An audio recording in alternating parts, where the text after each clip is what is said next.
Sarah me demande de parler de la ménopause et de l'andropause des chiens, des chiennes, des chats et des chattes.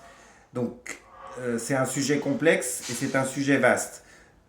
En France, de plus en plus d'animaux de compagnie, de chiens et de chats, sont précocement stérilisés. Donc évidemment, s'ils sont précocement stérilisés, eh bien, les sujets de la ménopause et de l'andropause ne les concernent pas, puisque bah, très jeunes déjà, ils n'ont plus de glandes sexuelles et donc ils n'ont plus d'hormones sexuelles et donc évidemment bah, ils sont déjà très jeunes en andropause et en ménopause. Mais quand ces chiens, ces chats ne sont pas stérilisés précocement, est-ce que les chiennes ont une ménopause? Non, c'est une énorme différence avec notre espèce.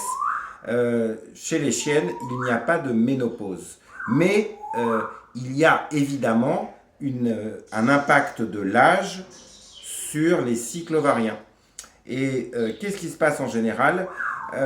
Eh bien, lorsque les chiennes vieillissent, elles deviennent plus vulnérables vis-à-vis des infections de l'utérus, vis-à-vis des cancers. Et ces cancers peuvent survenir non seulement sur l'appareil génital, donc sur les ovaires, sur l'utérus, mais aussi sur le tissu mammaire.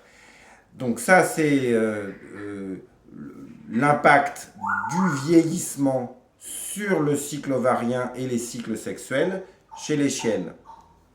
Chez les chattes, c'est à peu près la même chose, sauf que en fréquence, il y a beaucoup moins de chattes matures qui ont des problèmes d'infection de leurs voies utérines quand elles sont vieilles. C'est beaucoup plus fréquent chez les chiennes que ça ne l'est chez les chattes.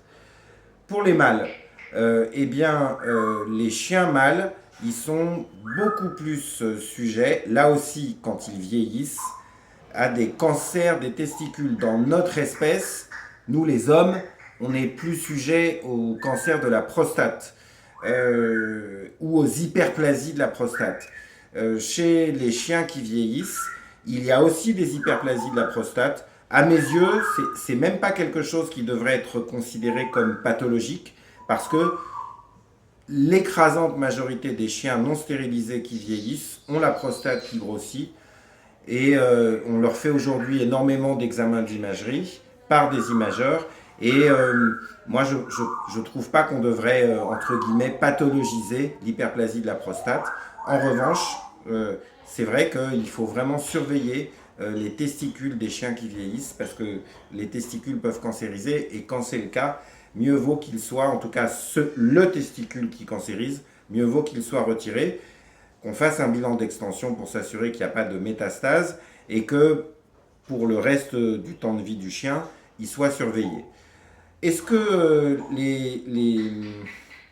les vieux chats qui ne seraient pas stérilisés, ils ont aussi des sujets relatifs à l'andropause? Un chat qui vieillit est un chat dont l'organisme se fatigue, mais jusqu'à la fin, ce chat, il va, s'il a la possibilité de continuer à sortir, jusqu'à la fin, il va aussi sortir, explorer et probablement continuer à faire des kilomètres parce que il continue à avoir le désir sexuel et il continue à être excité sexuellement.